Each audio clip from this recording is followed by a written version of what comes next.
this is eating at him more than any loss because he could have prevented this. Nick Saban could have prevented this.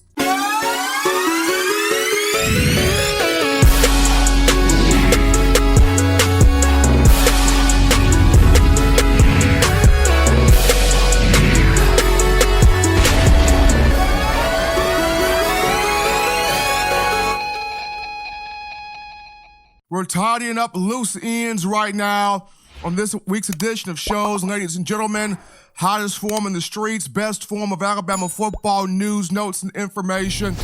That being, in my own words, the podcast with yours truly, Stephen Smith of Touchdown Alabama Magazine. And people, I know the blame game is going around right now in terms of Nick Saban for what happened over the weekend with Tua Tagovailoa.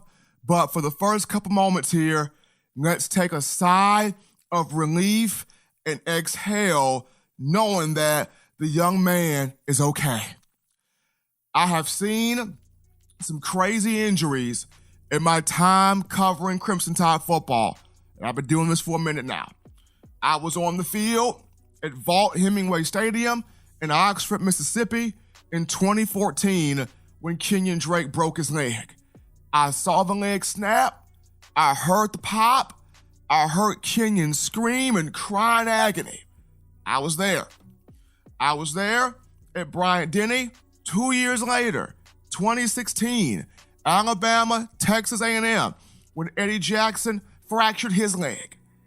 But this right here, over the weekend, at Davis Wade Stadium in Starkville, that one took the cake. Tua Tagovailoa, thriving in pain, agony, crying. Athletic trainer Jeff Allen trying to console him right there.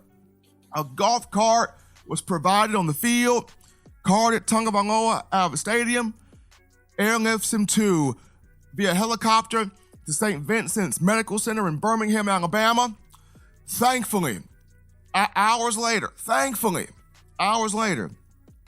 an update was provided from team orthopedic surgeon Dr. Lyle Kane, who said Tua Tagovailoa sustained a dislocated right hip. We were able to get the swelling and the fluid reduced down, around the hip and got it stabilized. He's okay. No detrimental damage was done. He'll be able to make a full recovery.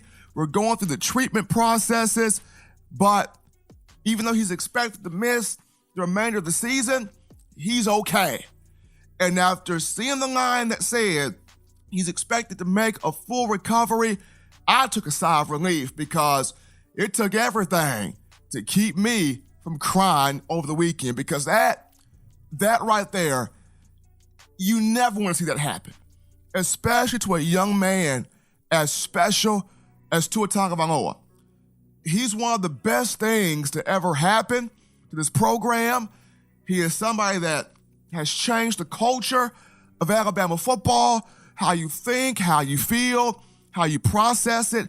So first and foremost, it is a thank God situation that the young man is okay and that an opportunity to still potentially play football, if he chooses to go that route, is still in place there. Now, I'm not going to sit here and throw a whole bunch of stones at head coach Nick Saban, because he's already dealing with enough right now as it is. I mean, I don't know what her faith is or what, her beliefs are, but the biggest form of ministry that's going on right now is coming from Miss Terry Saban, because her husband is getting it from every end.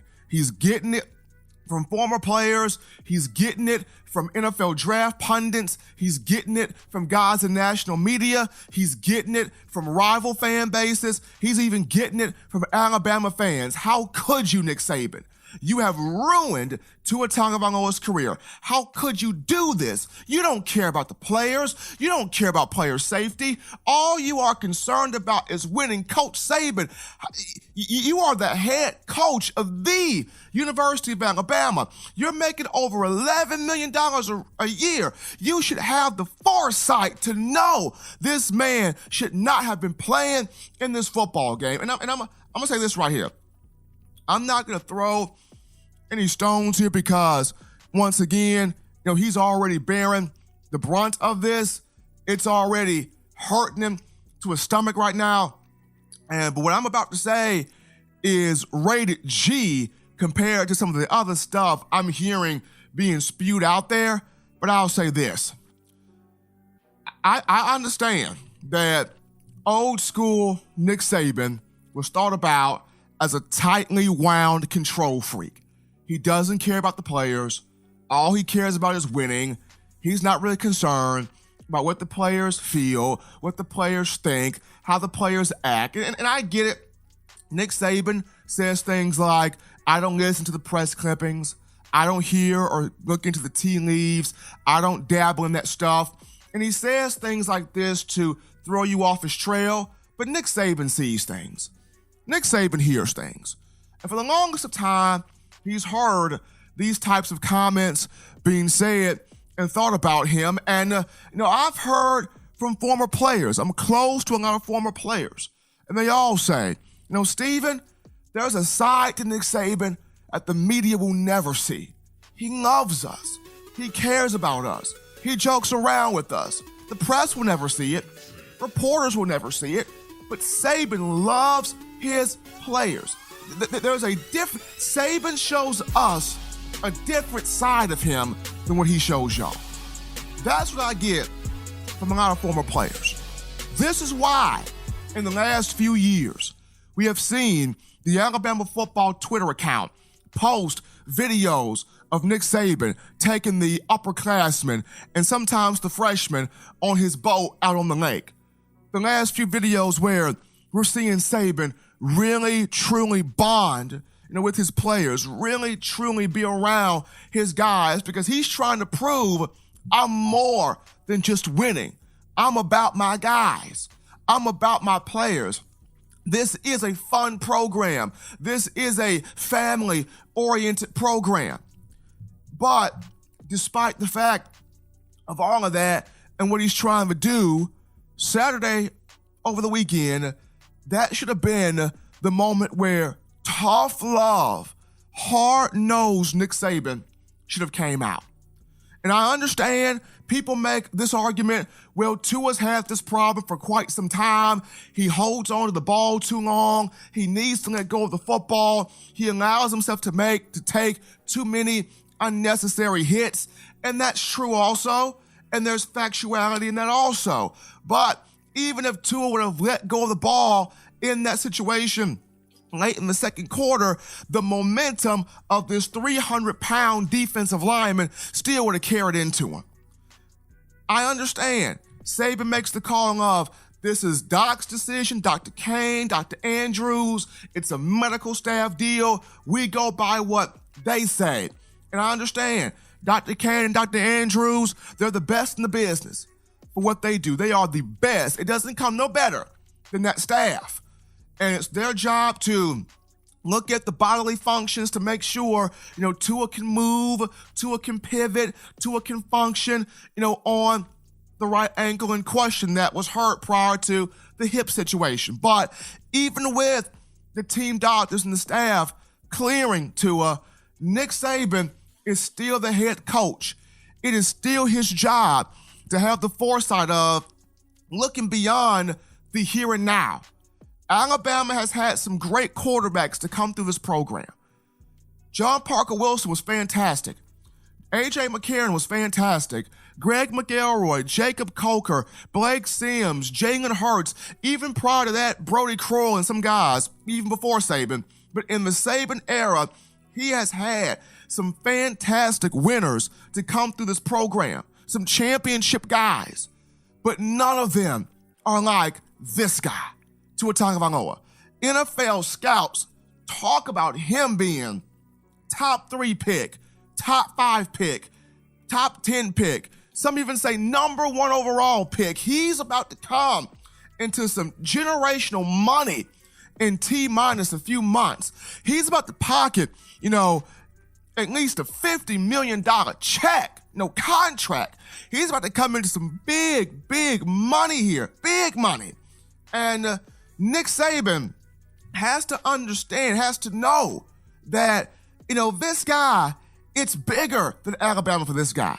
This guy has a future. This guy has, plans to make Bama fans happy beyond, playing for the Crimson Tide. At that moment, Nick Saban should have said one of 2 things. He should have either not have played Tua in this game at all, just seeing how he was hobbled after the LSU game. Hobbled, could barely walk. And on Monday, did not practice due to soreness in his right ankle.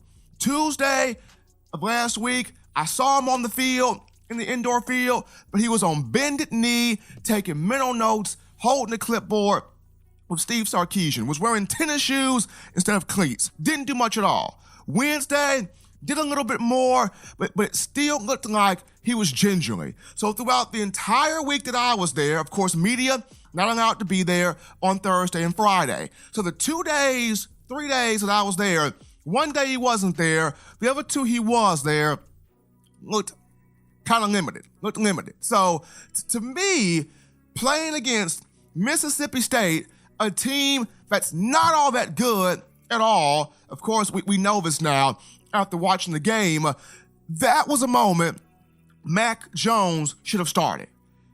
And I understand people say, well, we had to get Tua some reps. We couldn't allow Tagovailoa to get rusty. This is our best quarterback.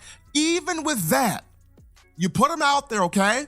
He went out there. He maneuvered around. He accounted for 2 touchdowns. Once the game got 35-7 in hand like that, I saw Nick Saban walk over to Mac Jones and whispered something in his ear during a timeout, probably telling him, son, get ready, we're putting you in the game. Once Mac Jones starts warming up, I then see Tagovailoa get off the bench and whisper something in Coach's ear.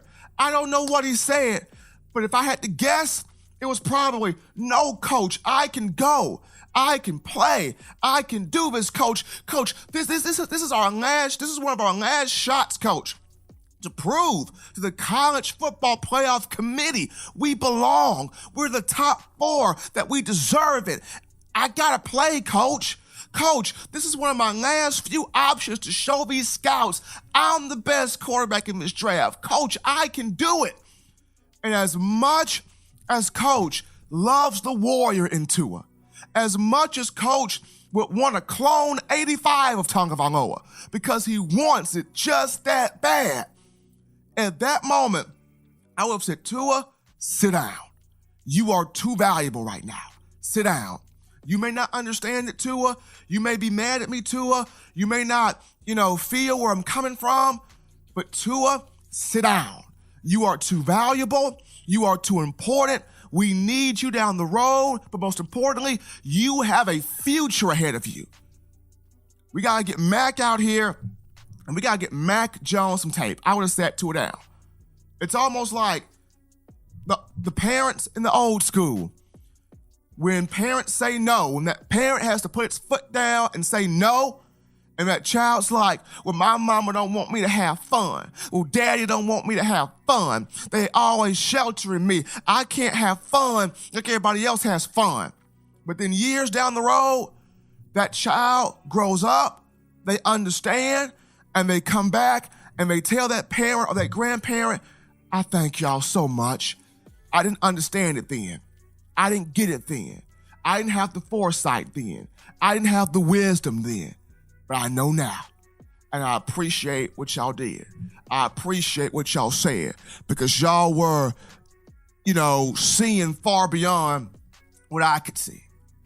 And at that moment, Nick Saban needed to have the foresight. Put Tua on the bench. No, Tua. No. I love the passion. I love the fight in you, but we cannot risk you. You are too valuable. Too valuable. At that moment, old school, tough love Nick Saban should have came out. And this is eating at him more than any loss because he could have prevented this. Nick Saban could have prevented this.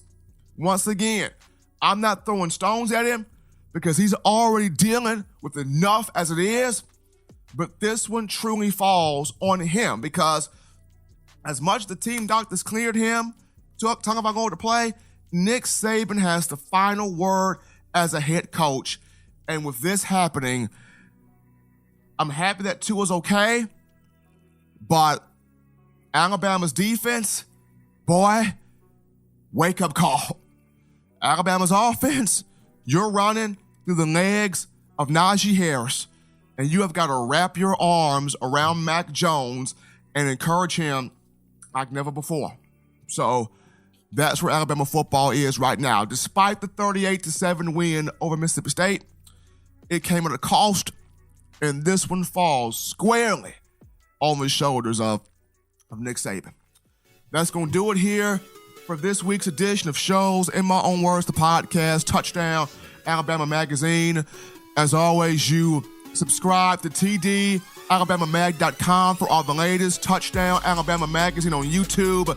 Get with the site, folks. Over 6,000 subscribers strong. You download the Touchdown Alabama Magazine app for your iPhone if you're rocking Team Apple. Google Play Store.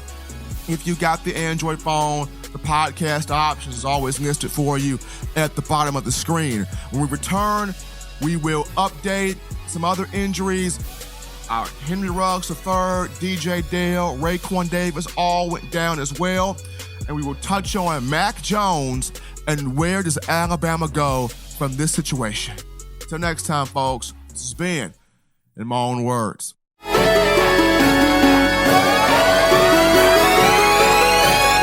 What's up, college football fans? You can catch the hottest show in the streets, that being In My Own Words, the podcast, every Tuesday, Thursday, and Sunday. Subscribe to Touchdown Alabama Magazine for the best in Tide football.